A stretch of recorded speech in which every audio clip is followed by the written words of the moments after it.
Assalamualaikum warahmatullahi wabarakatuh. Perkenalkan, nama saya Herlina Desta Sofi dengan NIM 2417052802028 dari Program Studi Teknik Informatika 3A Siang. Di sini saya akan menjelaskan mengenai tugas saya yang diberikan oleh Bapak Dwi Haryono MKom. Yang pertama yaitu ada OSI model atau model jaringan 7 OSI layer Open System Interconnection adalah kerangka kerja konseptual yang digunakan untuk memahami dan merancang komunikasi jaringan komputer dengan membagi proses komunikasi menjadi 7 lapisan yang berfungsi secara berurutan. Nah, apa saja sih 7 lapisan itu? Yang pertama yaitu ada physical layer atau lapisan fisik, yaitu lapisan paling bawah yang bertanggung jawab mengubah data digital menjadi sinyal fisik yang dapat ditransmisikan melalui media kabel atau gelombang radio. Nah, contohnya itu ada kabel jaringan, konektor, dan perangkat keras seperti NIC, hub, dan repeater. Yang kedua yaitu ada data link layer atau lapisan data link yang mengatur pengiriman data antar perangkat di satu jaringan fisik, membagi data menjadi frame, dan menangani error serta kontrol akses media. Yang ketiga yaitu network layer atau lapisan jaringan yang mengatur pengalamatan logis dan penentuan jalur terbaik atau routing untuk data dari sumber ke tujuan di jaringan yang berbeda. Protokol yang umum digunakan adalah IP. Nah, yang keempat yaitu transport layer atau lapisan transport yang menyediakan pengiriman data yang andal dan sesuai urutan antar komputer, menggunakan protokol seperti TCP untuk pengiriman andal dan UDP untuk pengiriman cepat tanpa jaminan. Dan yang kelima yaitu ada session layer, lapisan sesi, yang mengelola pembukaan, pemeliharaan, dan penutupan sesi komunikasi antar perangkat seperti dalam konferensi video atau remote desktop. Yang keenam yaitu presentation layer atau lapisan presentasi yang bertugas menerjemahkan format data agar bisa dimengerti oleh aplikasi, termasuk enskripsi, deskripsi, kompresi, dan pengelolaan format multimedia.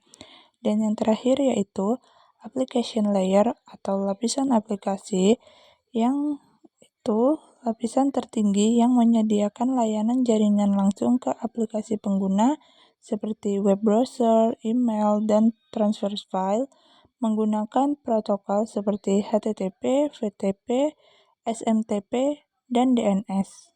Nah, di sini terdapat contoh gambar jaringan wireless atau nirkabel yang umum digunakan di rumah, kampus, atau kantor.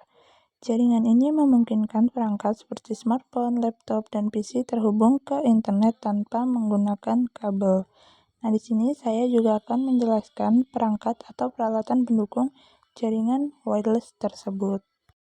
Yang pertama yaitu ada internet. Di bagian paling atas terdapat simbol internet. Internet adalah jaringan global yang menghubungkan jutaan komputer di seluruh dunia, dan dari sinilah data dan layanan seperti browsing, email, atau streaming berasal. Yang kedua yaitu ada router wireless. Di bawah internet ada router wireless yaitu perangkat utama yang berfungsi menghubungkan jaringan lokal seperti rumah atau kantor ke internet. Router ini juga memancarkan sinyal Wi-Fi sehingga perangkat dapat terhubung secara nirkabel. Nah, biasanya router terhubung ke modem dari penyedia layanan internet atau ISP. Yang ketiga yaitu ada firewall. Di sebelah router terdapat firewall, yaitu sistem keamanan jaringan yang melindungi data dari akses yang tidak sah. Firewall bekerja dengan memantau dan mengatur lalu lintas data yang masuk dan keluar jaringan sehingga menjaga keamanan dari virus atau hacker. Dan yang keempat yaitu ada gelombang Wi-Fi. Gambar menunjukkan sinyal Wi-Fi berbentuk gelombang di bawah router. Nah, ini menggambarkan bagaimana router menyebarkan sinyal ke area sekitar agar perangkat dapat terhubung tanpa kabel. Yang terakhir yaitu ada perangkat pengguna atau klien.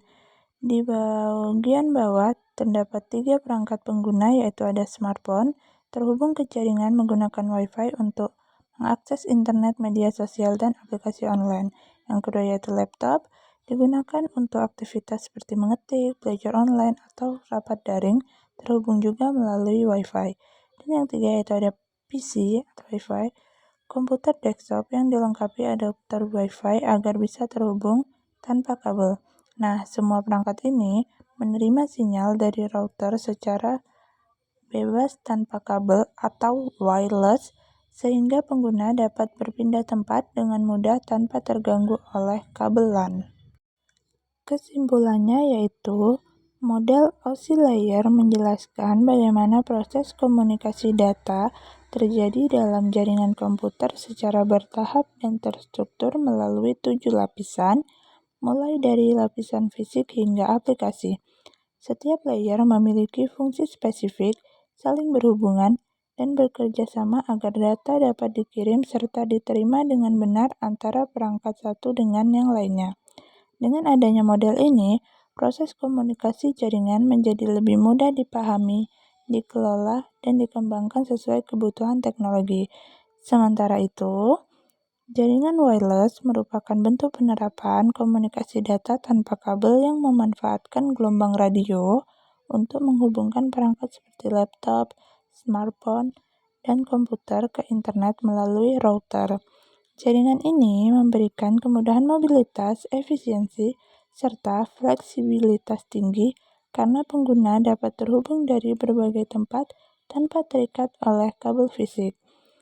Nah, secara keseluruhan, model OSI layer menjadi dasar teori dalam memahami cara kerja jaringan, sedangkan jaringan wireless adalah salah satu penerapan nyata dari konsep tersebut dalam kehidupan sehari-hari untuk mendukung aktivitas komunikasi modern yang cepat, praktis, dan dinamis.